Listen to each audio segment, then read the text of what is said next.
अब एक हमारे पास प्रॉब्लम है, a point mass is tied to one end, हमने ऐसे लिया और इसमें से हमने एक कोड ले ली और इस कोड को हमने बाउंड कर लिया।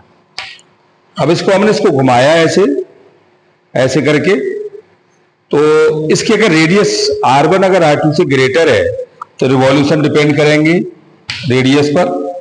r1 अगर r2 से बड़ा है तो रिवॉल्यूशन ज्यादा हो जाएंगे, क्योंकि इस रिवॉल्यूशन इसके n1 है, इसके n2 है। तो ये फैक्ट है कि n1 लेस देन n2 से होंगे। जिसकी रेडियस बड़ी हो जाती है उसका रिवॉल्यूशन कम हो जाता है। और passes through a vertical hollow tubes caught in one end of the point mass is being the rotate in a horizontal circle of radius 2 meter with a speed of 4 meter per second. The chord of the pull of the down so the radius of the core reduce 1 meter. अब ये कह रहा है कि उसको हमने 2 metre से और कितना कर दिया हमने उसे 1 मीटर। तो ऐसे केस में उसकी वेलोसिटी भी क्या होगी प्लस उसकी काइनेटिक एनर्जी क्या होगी, ये सारी चीजें हम निकाल सकते हैं। तो देखिए इनर्शिया अगर हम कंपैरिजन करते हैं तो इनर्शिया हमारे पास आ जाएगा कितना, ये angular momentum L1 is equal to angular momentum L2, तो ये I1 omega 1 is equal to ये I2 ओमेगा 2 के साथ ये हमारे पास रोटेट कर रहा है। तो दोनों की इनर्शिया I1 I2 के कंपैरिजन में, और हम इसमें जो रेडिएशन निकालेंगे वो इनर्शिया कितना हो जाएगा, इसका हो जाएगा m1 r1 स्क्वायर और v is equal to r omega is equal to v upon r।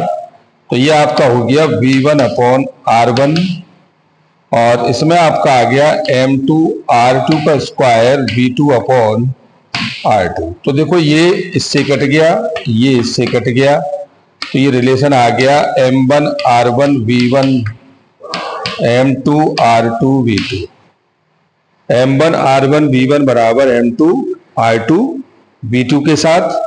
और जब ये रिलेशन निकल आया तो वो कह रहा है कि in the case of a mass always equal, ball का मास कैसा है, इक्वल है, मास इज इक्वल। तो this is the value of m1 is equal to m2 is equal to m।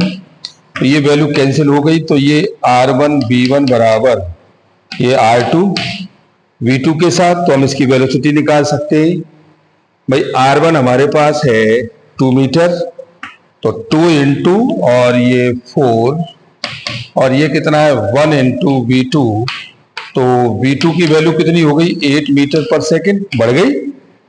तो ये काइनेटिक एनर्जी का वैल्यू हमारे पास आता है। तो काइनेटिक एनर्जी होती है 1/2 ये I ओमेगा स्क्वायर और upon kinetic energy 1/2 I2 omega square. और ये वैल्यू कैलकुलेट होके आएगी 1/2 m1 v1 स्क्वायर और 1/2 m2 v2 स्क्वायर के साथ। ये इससे कैंसिल हो गया, ये इससे कैंसिल हो गया। v1 की वैल्यू है 4 इंटू 4 और ये 8 इंटू 8, ये इससे कैंसिल, ये इससे कैंसिल हो गया।